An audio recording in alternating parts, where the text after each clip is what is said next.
Chapter 7. Love. Everyone on this planet is taking our initiation in love. A new commandment I give unto you, that you love one another. Ouspensky states in Tertium Organum that love is a cosmic phenomenon, and opens to us the fourth dimensional world, the world of the wondrous. Real love is selfless and free from fear. It pours itself out upon the object of its affection without demanding any return. Its joy is in the joy of giving. Love is God in manifestation and the strongest magnetic force in the universe. Pure, unselfish law draws to itself its own. It does not need to seek or demand. Scarcely anyone has the faintest conception of real love. We are selfish, tyrannical, or fearful in our affections, thereby losing the thing we love. Jealousy is the worst enemy of love, for the imagination runs riot, seeing the loved one attracted to another, and invariably these fears objectify if they are not neutralized. For example, a woman came to me in deep distress. The man she loved had left her for another woman, and said he never intended to marry her. She was torn with jealousy and resentment, and said she hoped he would suffer, as he had made her suffer, and added, "How could he leave me when I loved him so much?" I replied, "You're not loving that man, you're hating him," and added, "You can never receive what you have never been given. Give a perfect love, and you will receive a perfect love. Perfect yourself on this man. Give him a perfect, unselfish love, demanding nothing in return. Do not criticize or condemn, and bless him wherever he is." She replied, "No, I won't bless him unless I know where he is," she said. "Well," I said, "that is not real love. When you send out real love will return to you, either from this man or his equivalent. For if this man is not the divine selection, you will not want him. As you are one with God, you are one with the love which belongs to you by divine right." Several months passed, and matters remained about the same, but she was working conscientiously with herself. I said, "When you are no longer disturbed by his cruelty, he will cease to be cruel, as you are attracting it through your own emotions." Then I told her of a brotherhood in India who never said good morning to each other. They used these words, "I salute the divinity in you." They saluted the divinity in everyone, and in the wild animals in the jungle, and they were never harmed, for they saw only God in every living thing. I said, "Salute the divinity in this man, and say, I see your divine self only. I see you as God sees you, perfect, made in his image and likeness."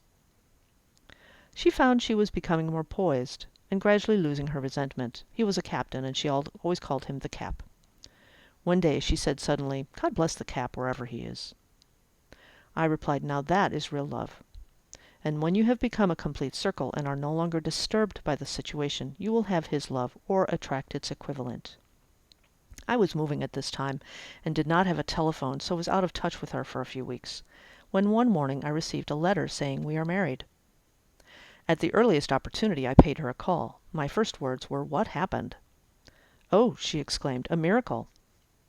One day I woke up and all suffering had ceased. I saw him that evening, and he asked me to marry him. We were married in about a week, and I have never been seen a more devoted man. There's an old saying, "No one is your enemy. No one is your friend. Everyone is your teacher." So one should become impersonal and learn what everyone has to teach them. And soon we can learn our lessons and be free.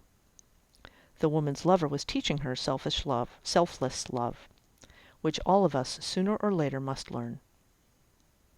Suffering is not necessary for our development. It is the result of violation of spiritual law. But few people seem able to rouse themselves from their soul sleep without it. When people are happy, they usually become selfish, and automatically the law of karma is set in action. We often suffer through lack of appreciation. I knew a woman who had a very nice husband, but she often said, "I don't care anything about being married, but that's nothing against my husband. I'm simply not interested in married life." She had other interests, and scarcely remembered she had a husband. She only thought of him when she saw him. One day her husband told her he was in love with another woman, and left. She came to me in distress and resentment. I replied, "It's exactly what you spoke the word for. You said you didn't care anything about being married, so the subconscious worked to get you unmarried." She said, "Oh yes, I see. People get what they want, and then feel very much hurt." She soon became in perfect harmony with the situation and knew they were both much happier apart. When a woman becomes indifferent or critical and ceases to be an inspiration to her husband, he misses the stimulus of their early relationship and is restless and unhappy.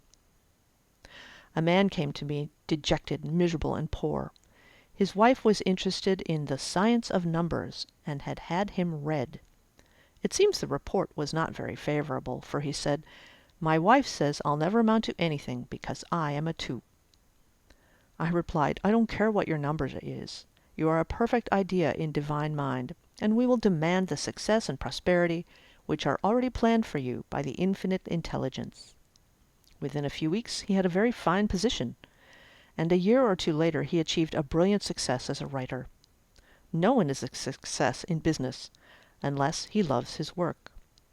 The picture the artist paints for love of art is their greatest work. No one can attract money if we despise it. Many people are kept in poverty by saying, "Money means nothing to me, and I have a contempt for people who have it."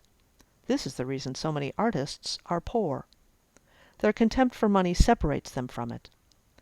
I remember hearing one artist say of another, "He's no good as an artist. He has money in the bank." This attitude of mind, of course, separates us from our supply. We must be in harmony with the thing in order to attract it. Money is God in manifestation, as freedom from want and limitation. But it must always be kept in circulation and put to right uses. Hoarding and saving react with grim vengeance.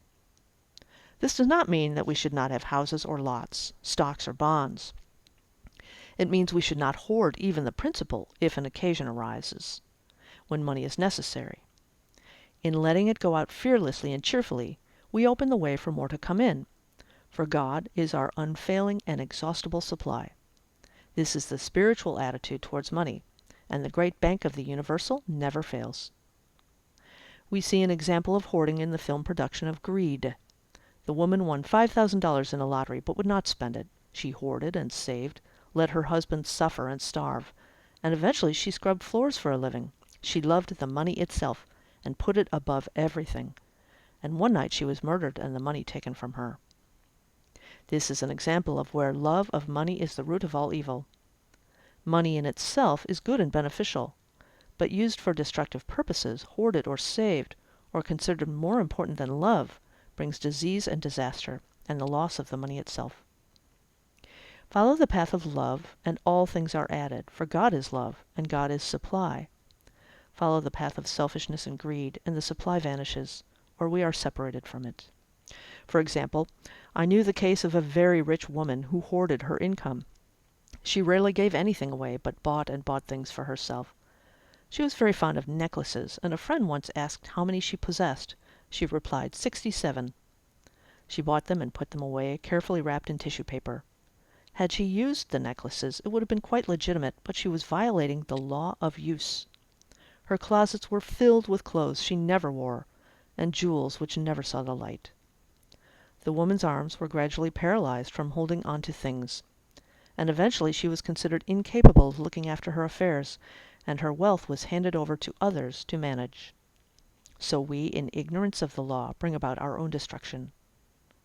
All disease, all unhappiness, come from the violation of the law of love.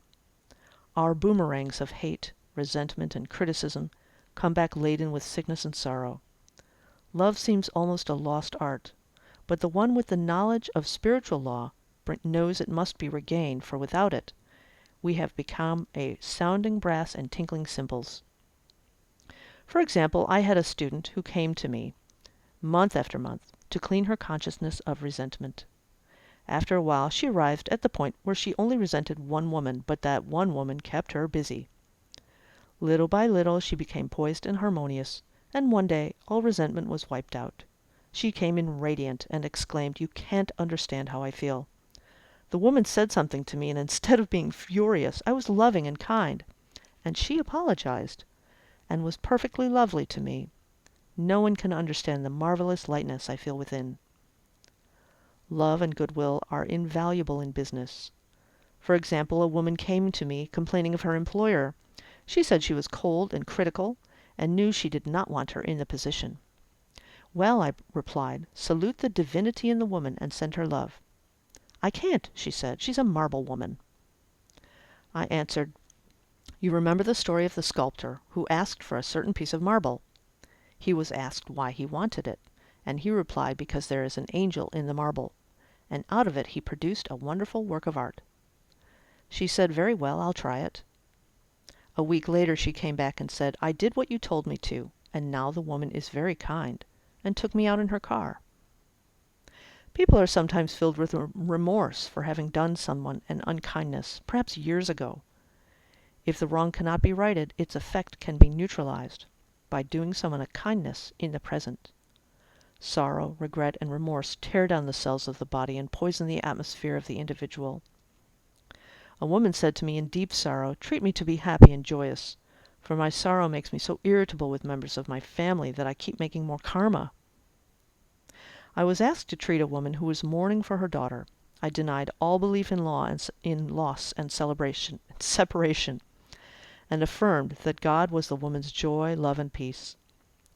The woman gained her poise at once, but sent word by her son not to treat any longer because she was so happy it wasn't respectable. So mortal mind loves to hang on to its griefs and regrets. I knew a woman who went about bragging of her troubles, so of course she always had something to brag about. The old idea was if a woman did not worry about her children, she was not a good mother. Now we know that mother fear is responsible for many of the diseases and accidents which come into the lives of children. For fear pictures vividly the disease or situation feared, and these pictures objectify, if not neutralized. Happy is the mother who can say sincerely that she puts her child in God's hands and knows, therefore, that he is divinely protected. For example, a woman awoke suddenly in the night, feeling her brother was in great danger. Instead of giving in to her fears, she commenced making statements of truth, saying, man is a perfect idea in divine mind, and is always in his right place. Therefore my brother is in his right place and is divinely protected. The next day she found that her brother had been in close proximity to an explosion in a mine, but had miraculously escaped. So we are our brother's keeper in thought, and every one of us should know that the thing we love dwells in the secret place of the Most High, and abides ever under the shadow of the Almighty. There shall no evil befall thee, neither shall any plague come nigh thy dwelling. Perfect love casts out fear. The one that fears is not made perfect in love, and love is the fulfilling of the law.